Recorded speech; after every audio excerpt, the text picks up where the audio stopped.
press 2 for no. And thanks so much for participating. Let's go to the Bronx. We have Josh on the line who pressed star 3. Hi, Josh. Thank you for calling in this evening. You're live with the Congresswoman.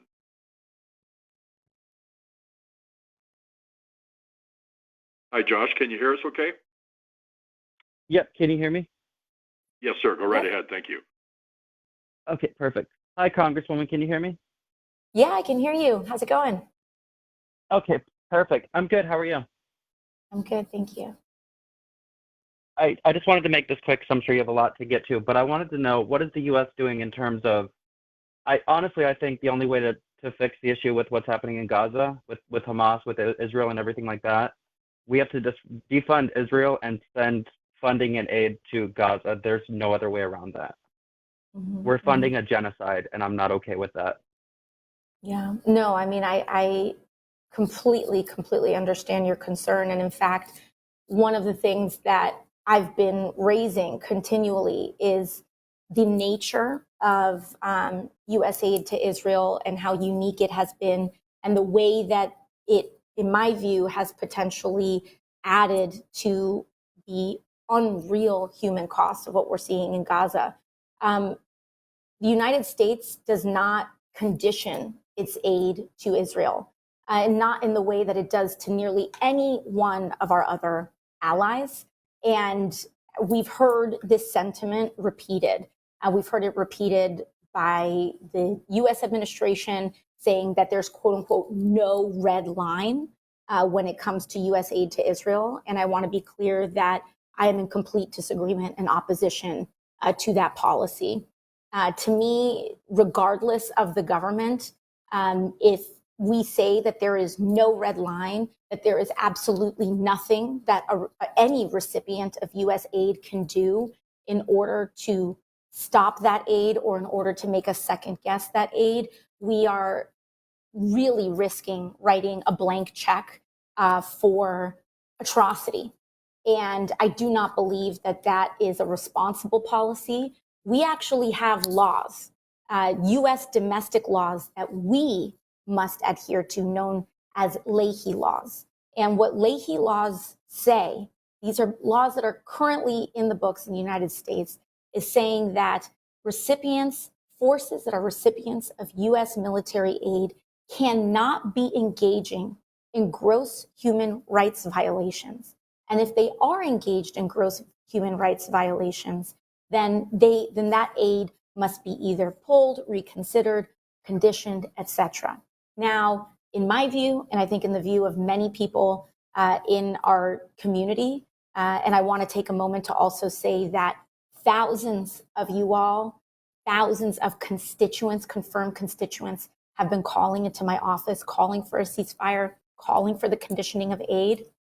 So it's not just my view, but this is also the view of our community, is that what we are witnessing is the gross violation of human rights in Gaza.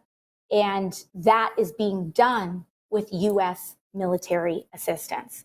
And so I think the point that you are raising is an important one. You know, to that end, I've been advocating very heavily for the conditioning of U.S. aid on human rights grounds. And the good news of that is that I do believe that that view is starting to gain traction and gain momentum. In recent weeks, we have seen discussions from members of the United States Senate. The Senate is generally a much more conservative body, and by conservative, I mean slow-moving, doesn't change positions very easily.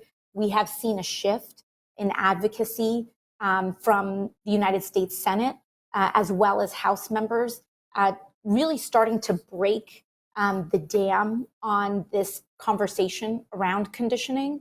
And I cannot understate how significant that shift is. This has never really happened before. It's quite unprecedented in U.S. history for there to be any sort of conversation around conditioning for the protection of human rights when it comes to military aid to the Israeli government. And I think it marks an important shift.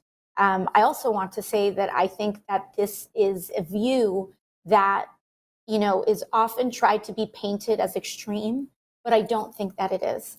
I don't think that the American people want to see our public resources going to finance gross human rights violations. To be clear, some of the latest estimates that we have seen, as I said at the top, is over 14 to 15,000 Palestinians have been killed in just about 7 weeks. But when we look at some of the latest estimates that have been released around the number of Hamas that may have been killed, we're only looking at perhaps 1 to 2,000. And so when we look at that ratio of innocent civilians killed to combatants, it to me is patently unacceptable. And, there are decisions that the Israeli government has, that they make as in their own sovereign body, but there are decisions that we, as a country, as our own sovereign body, must make. And to me, the responsible and rather the deployment, how U.S. resources are being deployed is a very important element to this question. And it is one that we plan to continue to raise in advance. And we thank you. I thank you for raising it as well.